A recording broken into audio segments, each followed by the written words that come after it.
Hare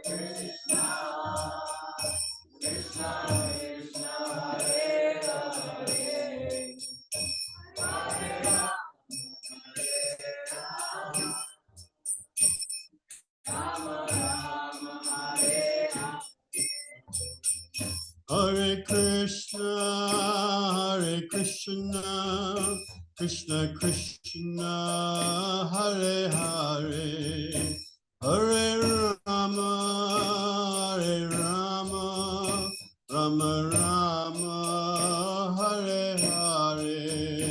Hare Krishna, Hare Krishna, Krishna Krishna,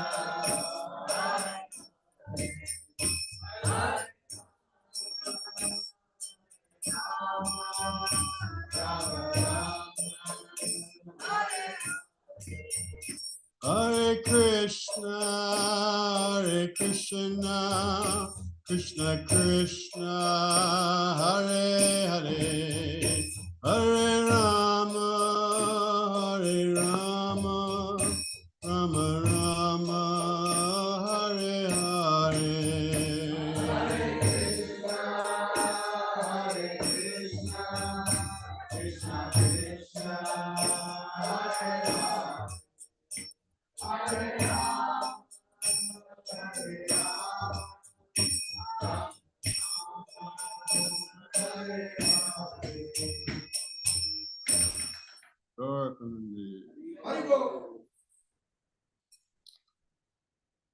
Namo Bhagavate Vasudevaya. Om Namo Bhagavate Vasudevaya. Om Namo Bhagavate Vasudevaya.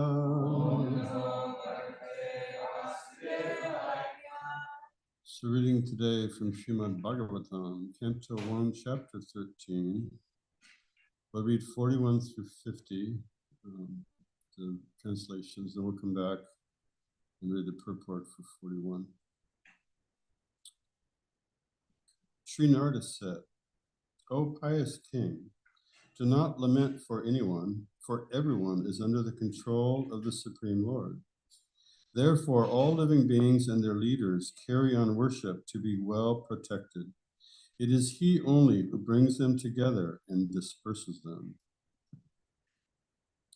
As a cow bound through the nose by a long rope is conditioned, so also human beings are bound by different Vedic injunctions and are conditioned to obey the orders of the Supreme.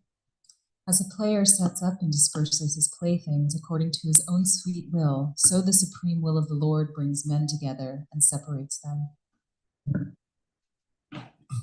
O king, in all circumstances, whether you consider the soul to be an eternal principle, or the material body to be perishable, or everything to exist in the impersonal absolute truth, or everything to be an explicable combination of matter and spirit, feelings of separation are due only to illusory affection, nothing more. Therefore, give up your anxiety due to ignorance of thyself. You are now thinking of how they, who are helpless poor creatures, will exist without you. This gross material body, made of 5 elements, is already under the control of eternal time, kala, action, karma, and the modes of material nature, guna. How then can it be, being already in the jaws of the serpent, protect others? Those who are devoid of hands are prey for those who have hands. Those devoid of legs are prey for the four-legged. The weak are the subsistence of the strong, and the general rule holds that one living being is food for another. Therefore, O king, you should look to the Supreme Lord only, who is one without a second, and who manifests himself by different energies, and is both within and without. That Supreme Personality of Godhead, Lord Shri Krishna, in guise of all devouring time, Kala Rupa, has now descended to the earth to eliminate the envious from the world. The Lord has already performed his duties to help the demigods, and he is awaiting the rest. You Pandavas may wait as long as the Lord is here on earth. 41. Queen Prithia.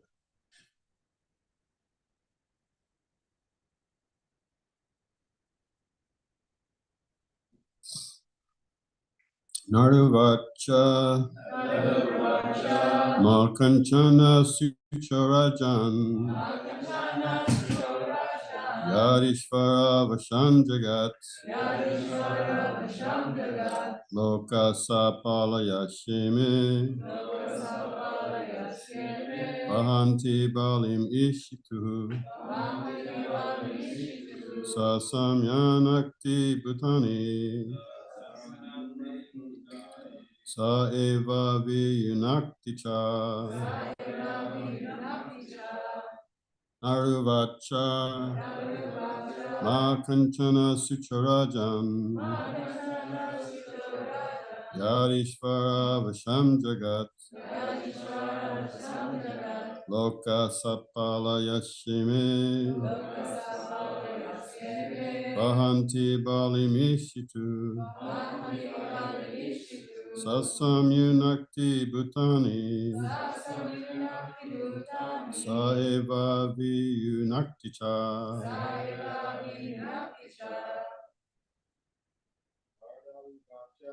Naruvacha Makanchana Sucharajan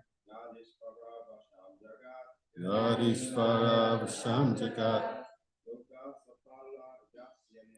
Loka Sapala Yasime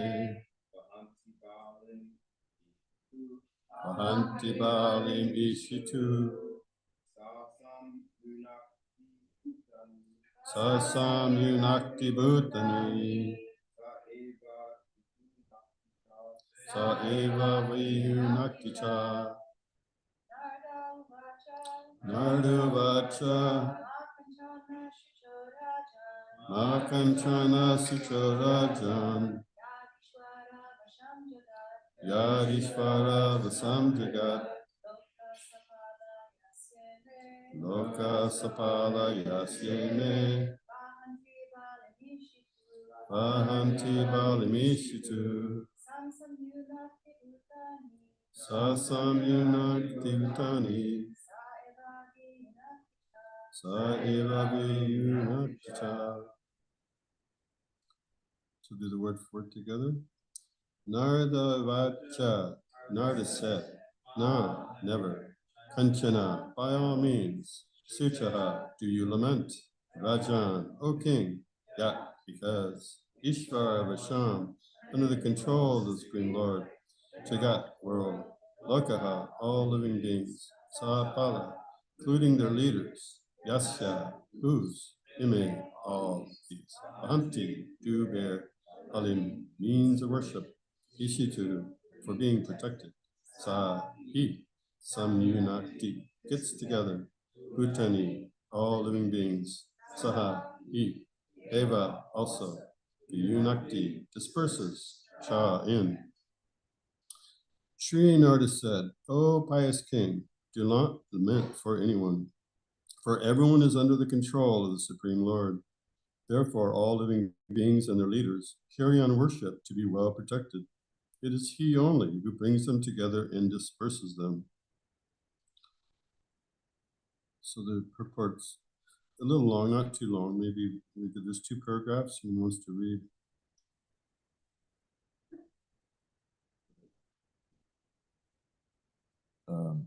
Every living being, either in this material world or in the spiritual world, is under the control of the Supreme Lord Personality of Godhead. Beginning from Brahmaji, the leader of the universe, down to the insignificant ant, all are abiding by the order of the Supreme Lord. Thus, the constitutional position of a living being is subordination under the control of the Lord. The foolish living being, especially man, artificially rebels against the laws of the Supreme and thus becomes chastised as an asura or lawbreaker. A living being is placed in a particular position by the order of the Supreme Lord, and he is again shifted from that place by the order of the Supreme Lord or his authorized agents. Brahma, Shiva, Indra, Chandra, Maharaj Yudhisthira, or in the modern history, Napoleon, Akbar, Alexander, Gandhi, Subhash, and who's that? Nehru. Nehru. All are servants of the Lord, and they are placed in and removed from their respective positions by the supreme will of the Lord. None of them is independent, even though such men or leaders rebel so as not to recognize the supremacy of the Lord. They are put under still more rigorous laws of the material world by different miseries. Only the foolish man therefore says that there is no God. Maharaj Yudhisthira was being convicted of this naked truth.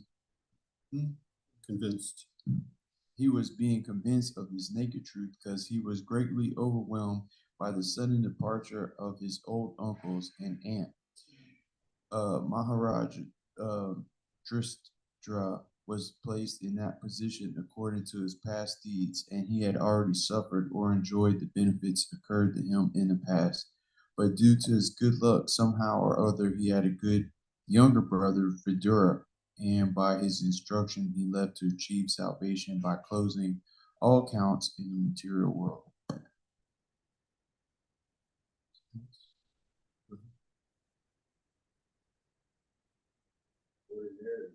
Ordinarily, one cannot change the course of one's due happiness and distress by plan. Everyone has to accept them as they come under the subtle arrangement of Kala, or invincible time. There is no use of trying to counteract them. The best thing is, therefore, that one should endeavor to achieve salvation, and this prerogative is given only to man because of his developed condition of mental activities and intelligence. Only for man are there different Vedic instructions for attainment of salvation during the human form of existence. One who misuses this opportunity of advanced intelligence is verily condemned and put into different types of miseries, either in this present life or in the future. That is the way the Supreme controls everyone.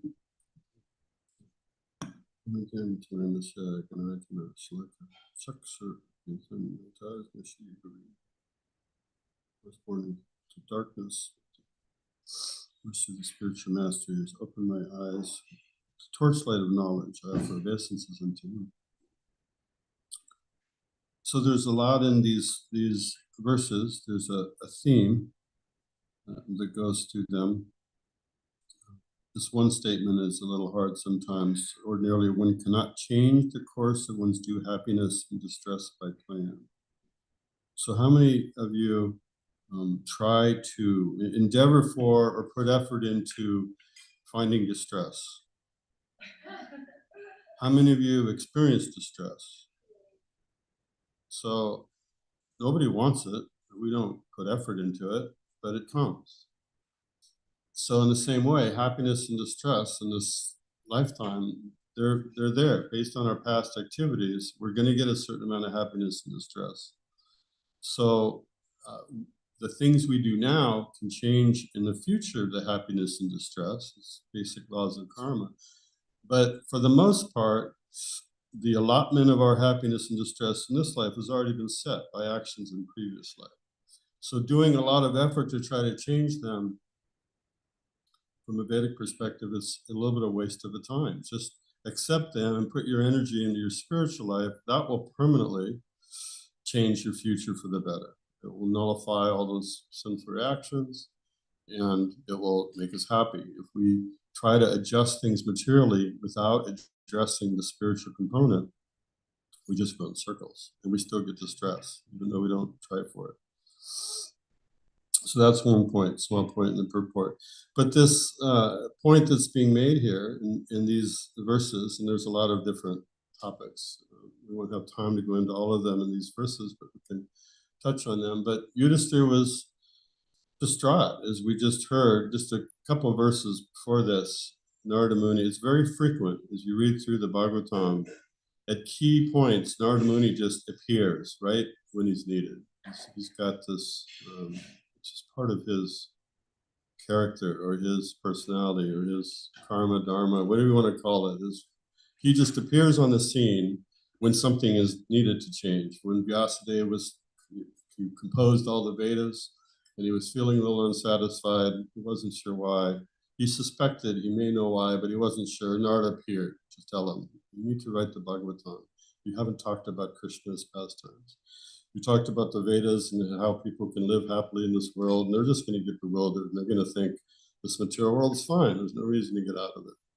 So you need to talk about Krishna. So here, Yudhisthira was bewildered because Dhritarashtra is old, he's blind, he's nearing the end of his life, and his wife, Gandharva, they're old. And he woke up in the morning and they're gone, and Vidura was gone. So Yudhisthira's like, how are they going to survive? Yudhisthira's a king and a pious king, and a king always thinks of the welfare of his citizens or those his dependents. And he's thinking, how can they? I need to take care of them. Somebody, they can't be alone. Where are they? And right at that point, Narada appears. And then these verses are all spoken, of course, by Narada, explaining that not only is everyone under the Supreme Lord, but you can't help him. Nobody can help him. None of us can help each other. What to speak of ourselves? We're all entangled in this material energy. So one of the verses talks about how this material body is a prison. So if we're in prison, how are we going to help someone else? We have to understand that everything's under the direction of the Supreme Lord in his plan. And so not to worry. So it was kind of the gist of this verse, that we have to understand that there's a higher power. And then some of the following verses, some of the points, sukhi, dukhi, happiness, distress, as we talked about in this verse, that it's already set in a material perspective. I mean, if I can just give an example, that somebody may have a desire to be the President of the United States, or they may have a desire to be a very wealthy person like Elon Musk or Bill Gates, or what's the Apple, Steve Jobs. You know, we may want, I'm going to form a company, I'm going to be famous like that.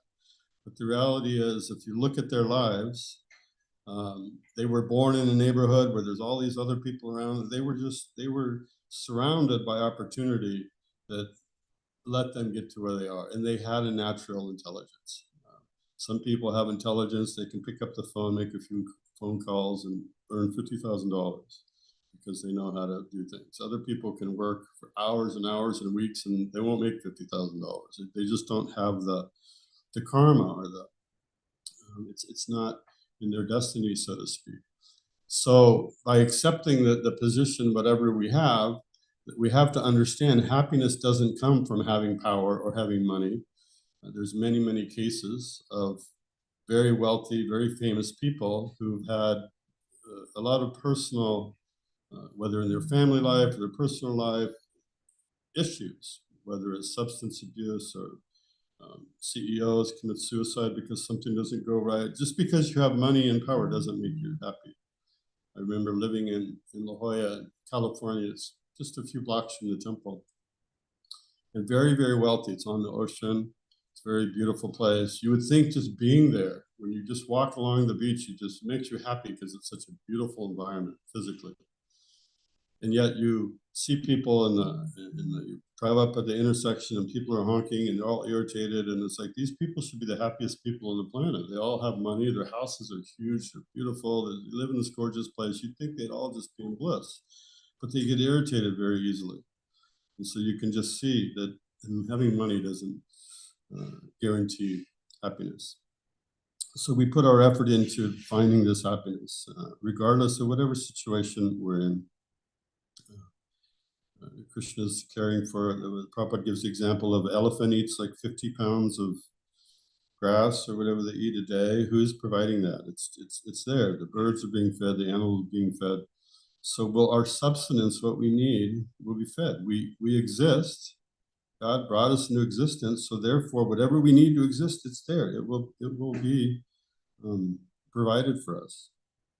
So our effort is to engage in understanding where this comes from, offering service to the Lord, and then we'll be happy. Even atheists and demonic people, they get their sustenance, they get food to eat, they have a place to live, they're still provided for. So we should be putting our efforts onto our spiritual welfare. One of the verses here in text 42 talks about bounds, and touched on it in this purport, being bound by the different laws, right? The Lord arranges things, and according to his will, people come. It gives the example of a boy, a silver spoon, born, children are born into rich families, poor families, all these things are going on, different arrangements are being made. And this is all happening by the will of the Lord and by our own desires and our own karma. Karma is really just kind of a mechanical law that is based on our desires. Based on our desires, we make certain choices, and the results of those choices have a consequence. So we can't really change the consequence, but we can change our desire. In fact, that's really the only thing we can change. And I'm still, to this day, struck by a class I heard by the late Sadhaputta in San Diego when I was an early devotee, and he was a mathematician. You're probably aware of him. He's written many books on mechanistic, non-mechanistic nature, and Vedic cosmology, and different things. And he's just really, really intelligent. And I mean, one time we were in a home program, and he was giving a talk, and he quoted some sentence he read from a book 30 years ago by this author. It's on this page of this book, and he says this, and it's like, you just can't comprehend the way his brain works. But anyway, he gave this class, a Bhagavatam class, and he explained in terms of quantum physics and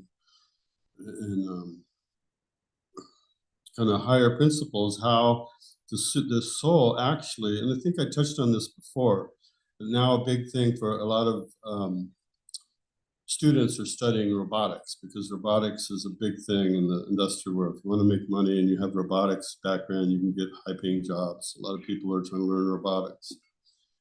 So with robotics, to make something move, it takes hundreds of thousands of lines of code to get some. In fact, most of them, what I've been told, is they don't actually write the code. There's just libraries that they use. So the code they write is to use those libraries. The libraries have the hundreds of thousands of lines of code, and they can just say, use this library, do this. And then the thing moves this way or that way. So if you stop and think about drinking some water, right? If you build a robot to do that, you just got to lift it at a certain angle, then tilt it and squeeze it so it doesn't drop it. But squeeze it too hard, it'll break it. And so what are all the calculations to do that? So when we want to drink water, how many of us are thinking about, okay, I need to move my arm this way, this high, squeeze this hard, tilt it. No, not that much. I'll spill it a little back. Or no, you're holding it too tight. Oh, it drops. Like, are any of us thinking about any of that? No, we're just thinking, I'm thirsty. I want some water. But the body, on the mechanical level, has to have all that information. The arm has to know how much to move. How hard do I squeeze it? So who's directing it if it's not us? Who's telling our heart to beat at a certain pace? Who's controlling our nervous system? This is all the supersoul. The supersoul's there. All these functions are working. And according to our desire, okay, you want some water, then the arm will move, this will happen, and you'll get your water. So the only thing the soul, us, who we are, the only thing we have control over is desire. What we desire. And then the super soul says, okay, you desire that, so we'll make the arrangements. And the robot works and we get the water. So in the same way, in the material world, we think we're doing all these things. We think I'm the doer. I can do this, I'll be happy, I can invent that, I can make a company, I can get rich, I'll do whatever the things we're thinking we're going to do. We can't do any of those things. We can just desire. And based on that desire, the super soul says, okay, that's what you want to do. And Krishna's very kind. If we want, it's phenomenal to me. I'm thinking, if I were in charge, I don't know if it would be this way. If somebody wants to do some nonsense, no, you can't do that. That's going to hurt other people. It's going to hurt you. In my mind, that's how you would, no, you don't let people do things. But Krishna's not like that. Krishna says, look, if you want to do that, he'll try from within the heart. There's laws set up. I talked about the rules of God and laws of man. If you want to be happy, you follow these laws. But if you don't want to follow them, he'll let you do that. In fact, for a thief that wants to steal something, Krishna will give them the intelligence to go and figure out how to do it. And thieves are quite cunning. They'll figure out how to hack into people's bank accounts, steal money. How are they doing that? Well, they're getting the intelligence. They're also getting the reaction. They're going to suffer for that. But the point is that Krishna gives, the Super Soul gives intelligence to do whatever we want to do. So we have to be very careful about what we desire. Because our thinking is that, well, I want to do such and such, it must be okay. If I can do it and get away with it, it must be okay. But no, it gets entangled. We become entangled and there's some reaction, we suffer for it. So we need to be very thoughtful about what desires we're cultivating. And that's the most powerful way to affect our life, is to be aware of those desires and to cultivate the right ones. Because whatever desires we cultivate, knowingly or unknowingly, they're going to affect us and they're going to bind us or entangle us, especially if the desires are not good for us. Then we become bound up, as talked about in text 42. We become bound up by these laws, and then we wonder, why am I suffering so much? Why can't I move? And you see that in the material world. We all have freedom to come and go, but if you violate that freedom and you violate the laws, then you get arrested and you get put in a situation where, okay, now your freedom is restricted. So by exercising your freedom too much, you end up losing your freedom. And so this is a principle that's hard sometimes for people who don't have a concept or a surrender to God to understand that if we restrict ourselves, so we have regular principles, we follow certain lifestyle, we restrict certain activities, by restricting them ourselves, it frees us. We're automatically freed from so many other things, freed from diseases and troubles that come about when we don't restrict ourselves. So sometimes restriction is a good thing. There's an interesting story. You've all heard of Dr. Seuss. Has anyone not heard of Dr. Seuss child books, the Cat in the Hat and the Rising Sun? So maybe I'm dating myself here. Okay. I thought you said oh yeah, did I say that? Oh, okay. So it's good that nobody raised their hand. Sorry. Yeah. So although there's a whole series of these Cat in the Hat books, and they're quite clever. When you read the words, they're pretty clever. So that whole series was the result of a bet that the author, a friend of his, made a bet. He said, I bet you can't write a book only using 50 words. So yes, I can. I'm an author. I can write things. I think it was 50. Google it, look up the number. But basically, he said, yeah, I'll write a book that people will be willing to read and buy using only 50 words in their vocabulary. And that's what came out was Cat in the Hat. And if you look at it, they don't have a lot of words in it. They're simple, but they twist around. They're good. So the point is that is used a lot in like art schools and creative writing as a example that when you have a restriction, sometimes that can promote a lot of creativity. This is what you have to work with. And you see this with a lot of DIYers, they have limited funds and limited tools, and they'll build these amazing things, and they just figure out how to do it. Well, if I had money, I would go buy it and do it a different way, but I don't. This is what I have, and this is what I can do with it. And people do amazing things with limited resources. So the point is that sometimes constraints can help us to be more creative and think, okay, well, how can I solve this with what I have? And so constraints can be a good thing. They can liberate the mind and get us to think about different things. And then some of the other points, struggle for existence is there. One of the points, a nice point in verse 46 that I liked is the highest welfare work. We're always thinking we want to do something to improve the situation of ourselves and of others. But it's talked about in the purport that this we have to get kala, time. This time factor is mentioned, and to be freed from it, it's discussed that kala is time is a form of God, and it's a manifestation of the super soul. It's always ticking. It's always moving. It's moving everyone forward. but it mentions I'll read one sentence here from the purport. The best remedy for getting out of the clutches of the cobra-like kala, or its integrity, the modes of nature, is bhakti yoga, as it is recommended in Bhagavad Gita. The highest perfectional project of philanthropic activities is to engage everyone in the act of preaching bhakti yoga all over the world, because that alone can save people from the control of Maya, or the material nature, represented by kala, karma, and guna. So this is what you're doing. You know, Krishna lunch is a good example. You're giving prasadam and spiritual knowledge to people. A lot of times people think, well, I want to help the world, so I'll be a doctor, I can heal them, or homeless people, I'll feed them, I'll give them a blanket, I'll somehow make their life better. And there's nothing wrong with those activities. It's, yeah, we want to relieve the suffering of other people.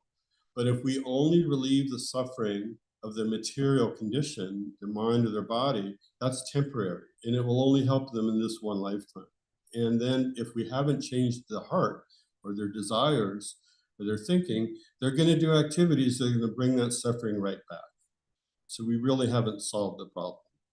Srila Prabhupada gives the example of a man who's drowning, and so someone comes to save him, and he dives out in the water, and the wife is on the shore, and she's very distressed. Oh no, my husband's drowning. And the person grabs the coat, the man drowns, he grabs the coat, and he brings it back, and he says, well, I got his coat.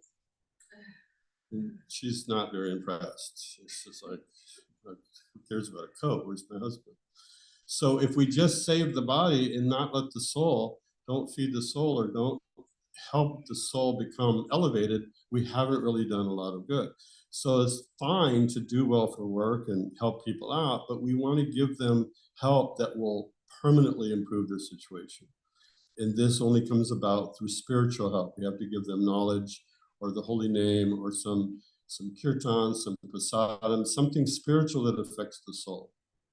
And you know, I mean, I've always appreciated prasadam, but a part of me was like, well, prasadam's nice, but it's just feeds the body. And you know, theoretically, I can understand that it's spiritual, but really, you know, if you give somebody knowledge and you talk to them, that's better. And then one time we had, for years, my wife and I did a Bhakti Yoga Club up in the University of Maryland.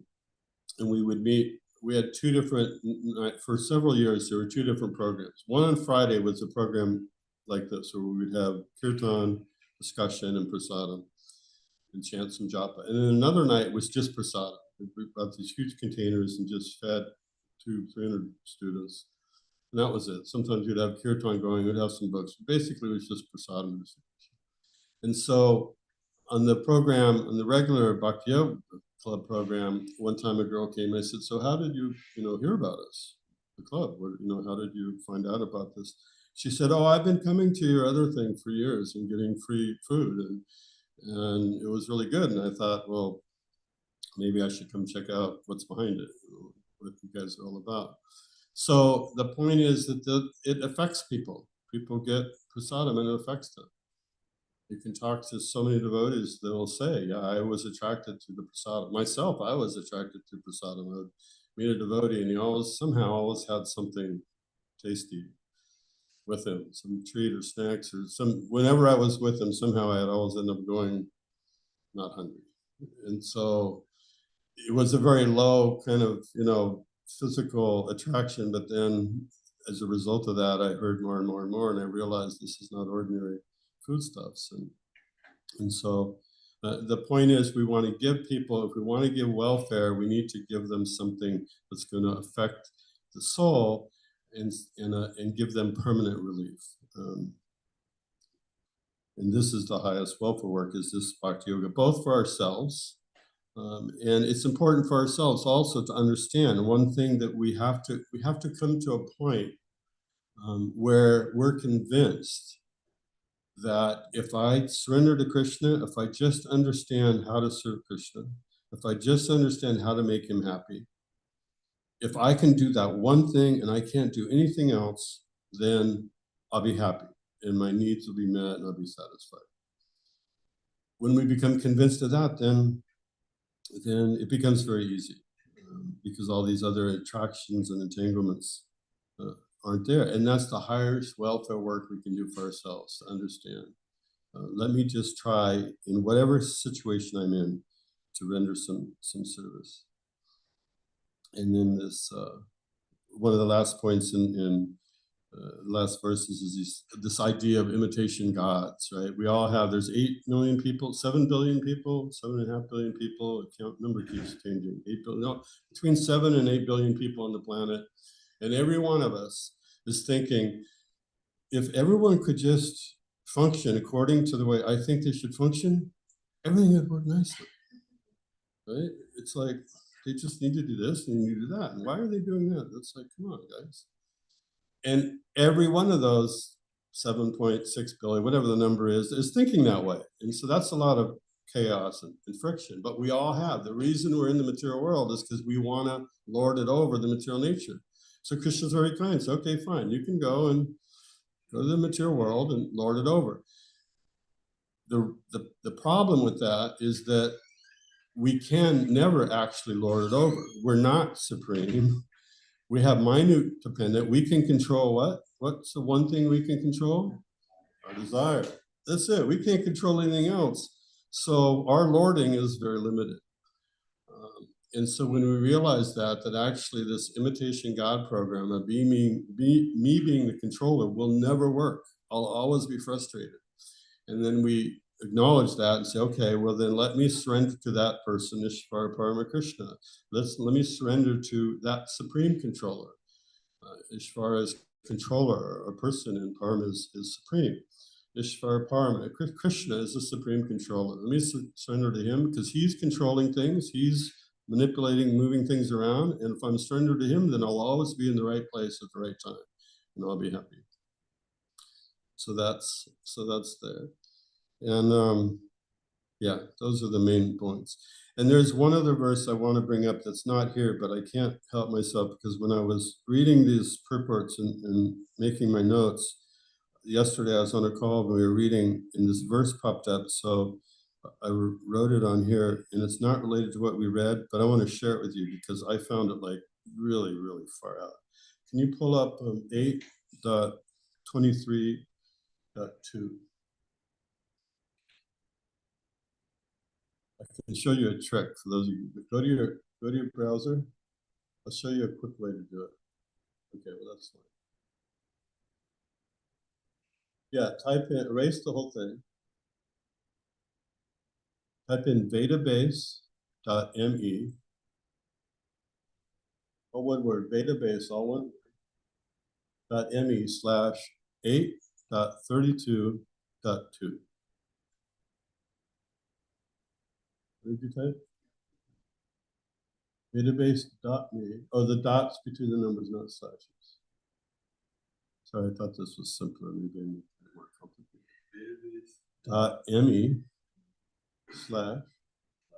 .me/8.32.2. Not slashes, dots.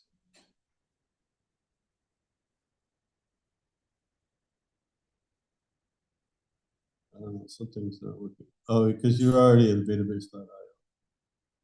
There we go. So, can I get 2 volunteers? One to read the translation and one to read the report. Got one already. And we've got another one here. Okay. Translation. Go ahead. Bali Maharaj said, "What a wonderful effect there is in even attempting to offer respectful obeisances to you. I merely endeavored to offer you obeisances, but nonetheless, the attempt was as successful as those of pure devotees. The causeless mercy you have shown to me, a fallen demon, was never achieved even by the demigods or the leaders of the various planets."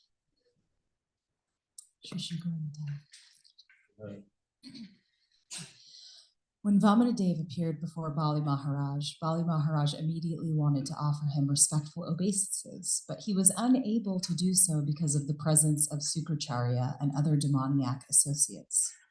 The Lord is so merciful, however, that although Bali Maharaj did not actually offer obeisances, but only endeavored to do so within his mind, the Supreme Personality of Godhead blessed him with more mercy than even the demigods could ever expect. As confirmed in Bhagavad Gita 2.40, Swalpam api asya dharmasya trayate mahoto bayat. Even a little advancement on this path can protect one from the most dangerous type of fear. The Supreme Personality of Godhead is known as Bhava Grahi Janardana because he takes only the essence of a devotee's attitude. If a devotee sincerely surrenders, the Lord, as the supersoul in everyone's heart, immediately understands this. Thus, even though externally a devotee may not render full service, if he is internally sincere and serious, the Lord welcomes his service nonetheless. Thus, the Lord is known as Bhava Grahi Janardana because he takes the essence of one's devotional mentality. So that's a useful principle to remember. Bhava Grahi Janardana. Krishna doesn't measure us or doesn't see us based on where we are. He sees us based on where we want to be. And so it's very powerful just to cultivate that desire. This is what I want. And it may seem like an eternity. It may seem like, well, I want this and I've been wanting it and nothing's happening, but we're just cultivating that desire. And eventually Krishna will say, and I gave some examples of this last time, I think, when we have a certain desire, what will happen is as that desire becomes solidified and becomes very strong, then we make choices based on that desire. And then it comes to fruition. And that works materially or spiritually. We can do the same thing. If you want material success, you can get it. If you desire it, and you'll make choices to do it. If you look at materially successful people, either financially or otherwise, they'll get up at 4 a.m. and they'll start doing their stock market and they'll do this and that. They'll do a lot of austerities and they'll get their material success, but that's not going to give happiness. You can do that if you want, but it won't satisfy the soul. And so if we just understand, I just want to serve the Lord. I just want to find how to make him happy. Then he looks and he's in our heart. The thing is he doesn't have to, we don't have to shout it from the rooftop. We can shout it from the rooftops. Devotees do that sometimes. Go in Harinam and shout it in the streets. That's fine. That's powerful. But he's in our heart, so he knows our desires better than we do. He's in the core of our heart. So we just cultivate those desires and go deep and say, what do I really want? I think I want this and that, but I really want this. And we can get encouragement from this verse that he sees that desire and he says, okay, even if you're not able to do it physically or what, and there's a lot of examples like that. There's the yogi who is meditating on a nice offering for the Lord, and he arranged everything very nicely, and he cooks some sweet rice. This is all in his mind. He was just meditating. And he cooked some sweet rice and went to offer. He said, well, I don't know, the sweet rice might be too hot. It might not be hot enough. I don't know if it's the right temperature. So he touched it with his finger, and his finger got burnt because it was hot. And it broke his meditation. He looked at his finger, and it was actually burnt. And the Supreme Lord in the spiritual world, he chuckled when that happened. What's going on? And he said, oh, well, my devotee was just meditating on me. So then he came in his airplane and brought the yogi back to the spiritual world. The point is that we think that physical things that we do have more merit than the things in our mind or our heart. And they don't. If we meditate or in our heart we cultivate desires, they're just as real and just as potent. They actually did some research about this back in the 60s. I forget the name of the book.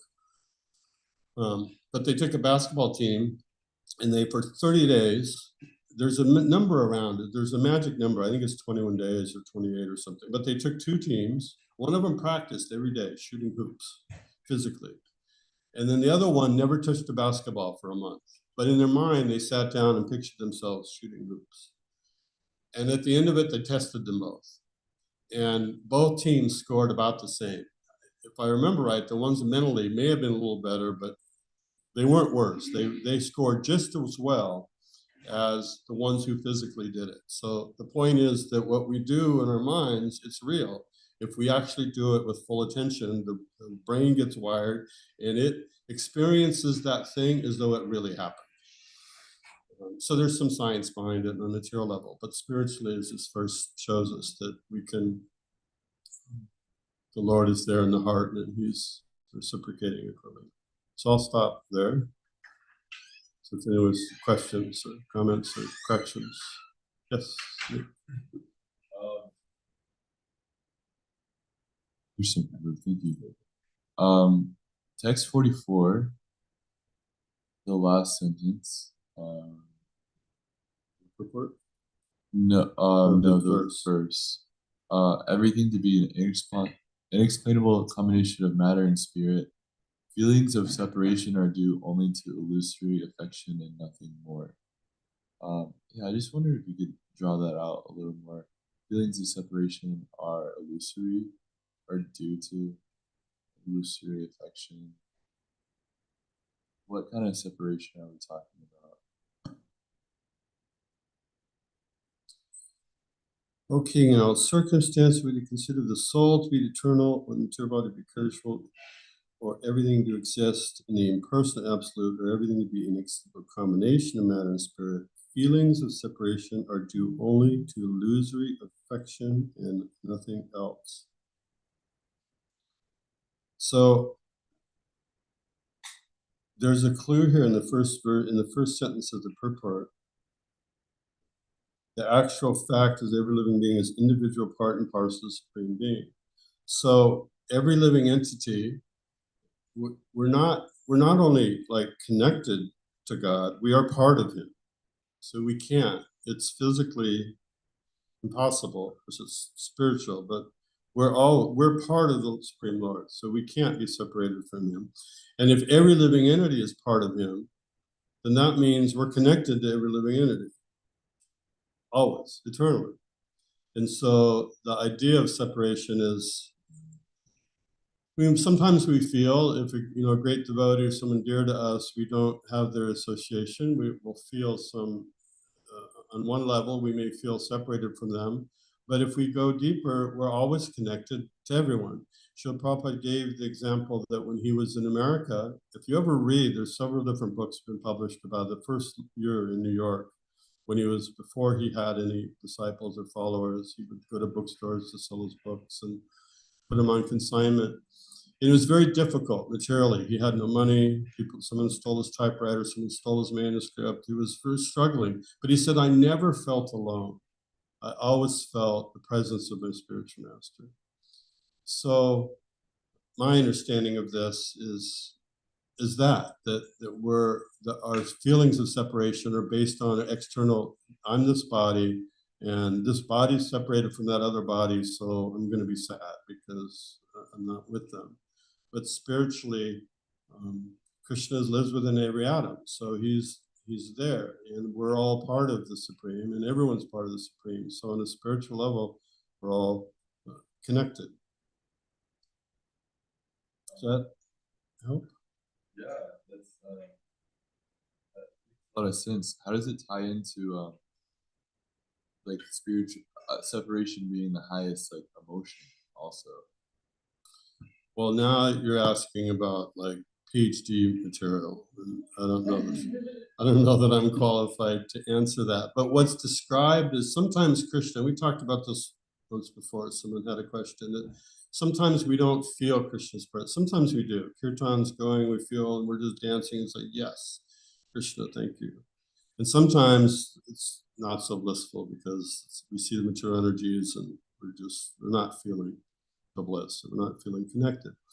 And so it's described, and I can't probably answer this adequately, but in the 10th canto it's described that sometimes Krishna withdraws his presence from us in order to increase our attachment, because he knows we get pleasure when we think about him. We get pleasure when we interact with him. He knows that. But he also gets pleasure from us when we interact with him. So to increase our pleasure, he'll sometimes withdraw that.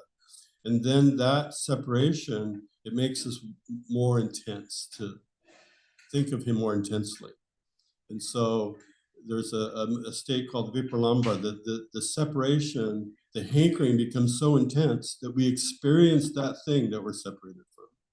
So then we're not really separated from it. And we could go on for hours on this topic, but I don't know if that helps at all. It's a whole different kind of separation, but it becomes a spiritual thing. And Dwight, you had a question. I don't know if I have time.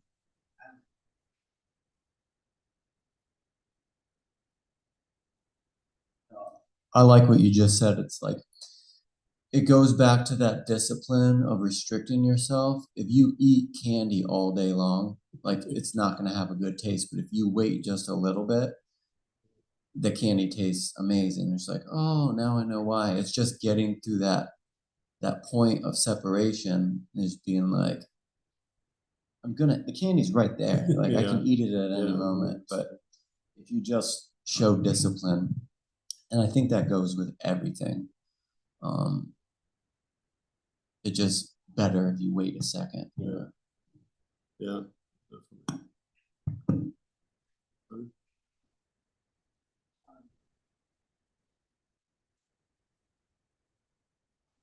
Thank you, Prabhu. Thank you very much. This might take more time to respond, but I'll just say it anyway. In the purport today that we read, the naked truth that Narada is giving to those who rebel and the way they're controlled. And it seems like the whole thing is missing, the way it's explained, the missing main ingredient in any correction or transformation, and that is the care and love. We have totalitarian societies today, North Korea, and the supreme leader. How's this situation different from, since Prabhupada has listed many leaders, how's this different from North Korea situation? That everybody has to be, unless you obey, trust and obey, you'll be dealt with consequences.